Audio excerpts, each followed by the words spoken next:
target dari pemerintah sendiri ya untuk mencapai swasembada garam pada tahun 2027, kemudian juga di tahun depannya di tahun 2025 per 1 Januari juga akan dilakukan berkaitan dengan pelarangan ya impor garam per 1 Januari 2025.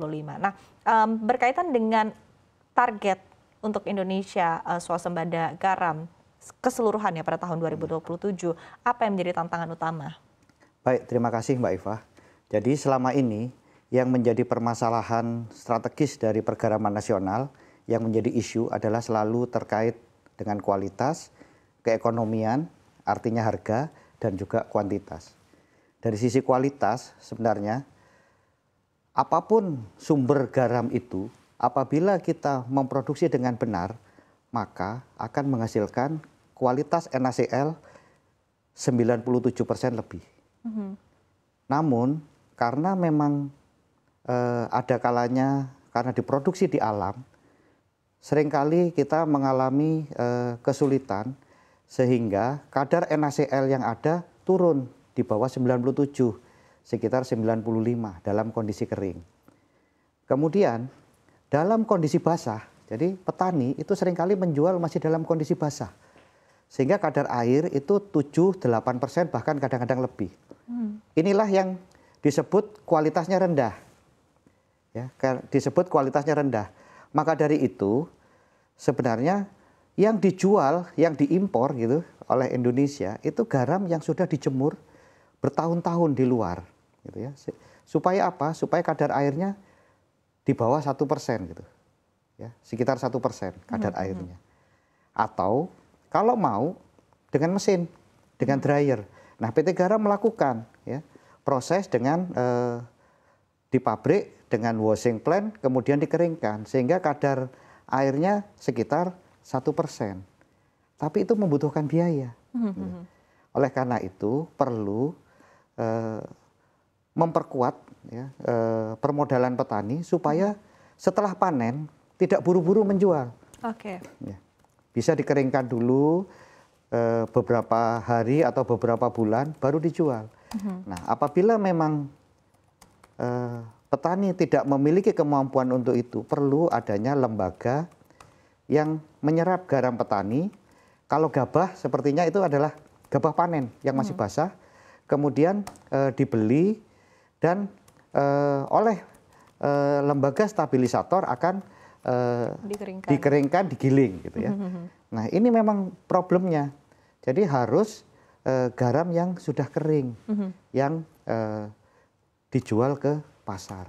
Demikian, baik. Mbak Eva. Baik. Nah, tadi memperdalam ya untuk tadi poin Anda memperkuat permodalan petani, kemudian juga atau opsi lainnya adalah membentuk sebuah lembaga yang akhirnya bisa menyerap garam petani, akhirnya bisa dikeringkan begitu. Artinya pihak lain yang membantu mengeringkan begitu.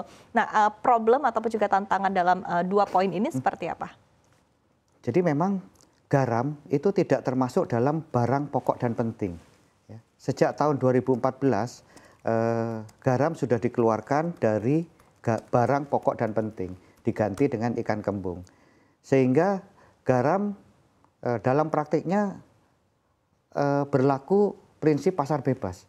Ya, berlaku tidak ada harga yang ditetapkan oleh pemerintah. Siapapun bisa menetapkan harga. Nah, hal inilah yang mempersulit apabila ada lembaga yang diminta untuk membeli garam dari petani karena tidak ada patokan harganya. Harga pasar lah yang akan berlaku gitu. Sehingga ini menjadi sebuah challenge ya ketika akhirnya diambil atau take overnya off takernya adalah dari lembaga begitu ya karena tadi mengikuti harga market begitu ya.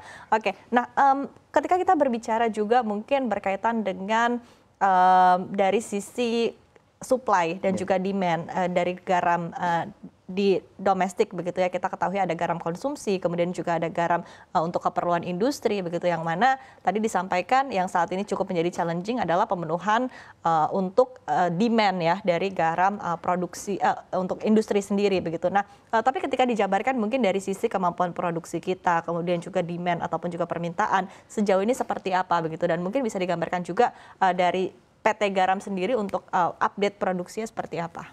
Baik, terima kasih Mbak Eva. Jadi fungsi garam itu ada beraneka macam. Jadi untuk garam yang kita makan itu memanfaatkan rasa asin. Kemudian untuk industri itu juga banyak ya. Industri kloralkali plant itu soda kaustik ya, itu memanfaatkan unsur natrium. Oleh karena itu dia membutuhkan impurities yang rendah. Ya. Impuritisnya rendah. Kenapa? Dia tidak mau ada unsur-unsur lain seperti kalsium, magnesium karena dia membutuhkan natrium. Tapi kalau garam yang kita makan justru unsur kalsium, magnesium dan lainnya itu akan menambah mineral yang dibutuhkan oleh tubuh kita. Bahkan yang tidak ada dalam garam seperti yodium malah ditambahkan. SNI kita wajib. Kebutuhan garam yang dimakan itu sesuai peraturan Menteri Kesehatan adalah 5 gram per kapita per hari. Kalau dikalikan 365 hari dikalikan 270 sekian juta rakyat Indonesia, kebutuhan garam yang dimakan itu hanya 500.000 kurang, 482.000 ton. Produksi Indonesia itu dalam kondisi sulit sekitar 1 juta ton. Kalau bagus 2,5 sampai 3 juta ton, sehingga lebih untuk garam yang dimakan.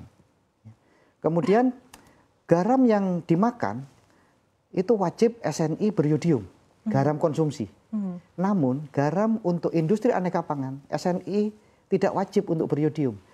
Jadi apabila Mbak Ifah suami istri bekerja, makan di kantor, makan pakai makanan cepat saji, produksi dari industri, itu tidak beryodium. Implikasinya ada ancaman kretinisme, kekurangan yodium bagi